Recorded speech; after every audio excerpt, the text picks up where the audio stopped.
Kamusta po kayo? Bago po ang lahat, first things first.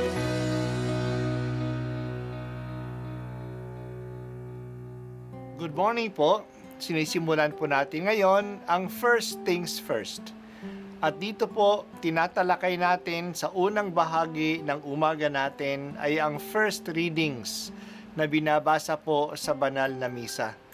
Ito pong tinatalakay natin kasi madalas po kasi marami na tayong alam tungkol sa gospel readings.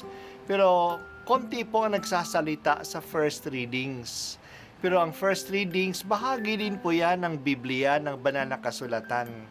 Kaya susubaybayan po natin ang mga first readings, basahin po natin at kuminsan kailangan ng basahin ng 2 o 3 beses bago maintindihan kasi hindi po tayo sa familiar sa mga istorya at sa mga kaisipan na tinatalakay dito. Ang pagbasa mula sa unang sulat ni Apostol San Pablo sa mga taga-Tesalonika.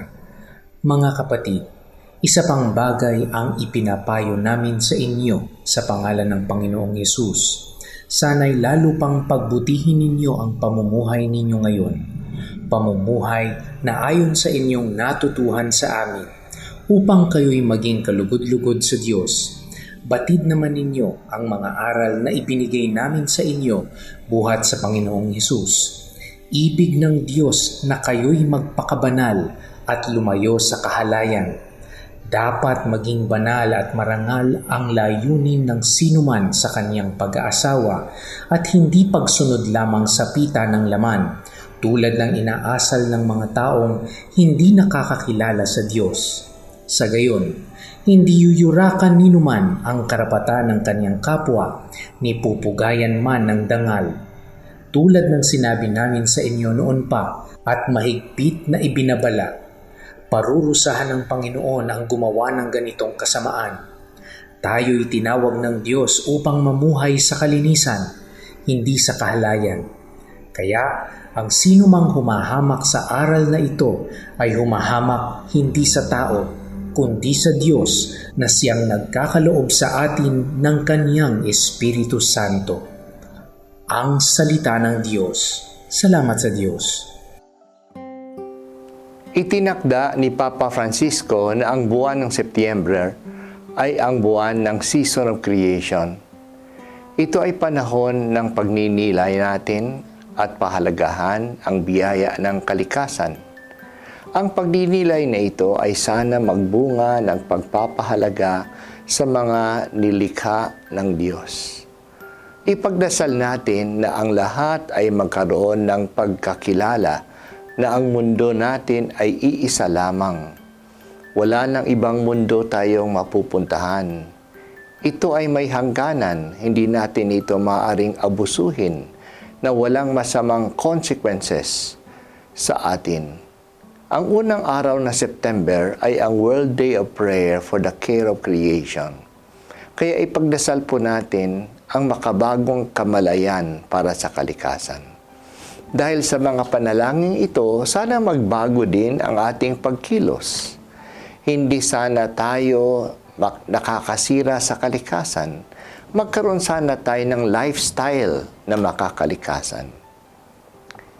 Isa sa kalikasan na dapat natin igalang sa ating panahon ngayon at huwag abusuhin ay ang ating katawan. Pinapaalaala sa atin ni San Pablo sa ating pagbasa sa araw na ito. Ibig ng Diyos na kayo'y magpakabanal at lumayo sa kahalayan. Pinagdugtong ni Pablo na ang pagpapakabanal ay isang pamumuhay na malinis. Kaya sinulat niya, tayo'y tinawag ng Diyos upang mamuhay sa kalinisan, hindi sa kahalayan. Mahalaga ang paalaalang ito sa ating panahon ngayon, na ang katawan ay ginagamit upang mangakit sa iba at upang makatawag ng pansin sa sarili. Nawawala na ang tinatawag na modesty sa pananamit at sa pagkilos. Makikita din natin ito sa mga sine, sa mga advertisements, sa mga palabas sa social media. Kahit dito nagiging madumi ang pagtingin natin sa iba. Nawawala na ang paggalang. Sinabi ni Jesus na kapag nag-iisip na tayo ng mahalay sa iba, nangangalunya na tayo sa kanila. Mayroong 10 utos ng Diyos. Thou shall not covet your neighbor's wife. Huwag pagnasaan ang iba. Mabigat din ang sinulat ni San Pablo. Ang sino mang humamak sa aral na ito ay humahamak hindi sa tao kundi sa Diyos na siyang nagkaloob sa atin ng kanyang Espiritu Santo.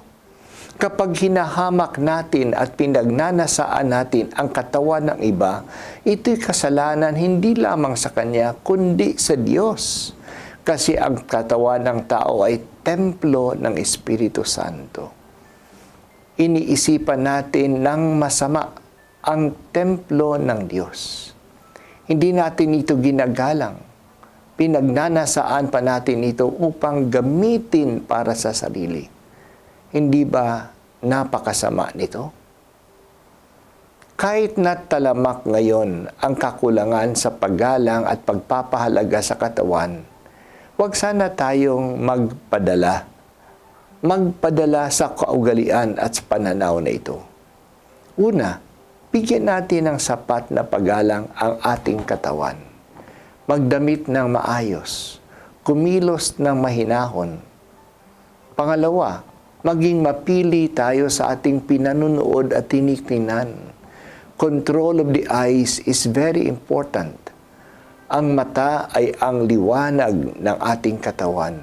Kung madilim o madumi ang liwanag natin, magiging madumi ang ating pag-iisip. At pangatlo, piliin natin ang mga pinag-uusapan natin o ang mga pag-uusap na pinapasukan natin. Huwag tayong makiisa sa mga mahahalay na pag-uusap o makiisa sa mga green jokes. Tandaan natin, ibig ng Diyos na tayo'y magpakabanal at lumayo sa kahalayan. O banal na Espiritu, palagi mong ipaalaala sa akin na ikaw ay nananahan sa katawan ko at sa katawan ng lahat ng tao. Sana mabigyan ko ng halaga ang iyong templo sa bawat kapwa ko. Po ang unang pagbasa at ako po ay si Bishop Broderick Pabilio dito sa First Things First.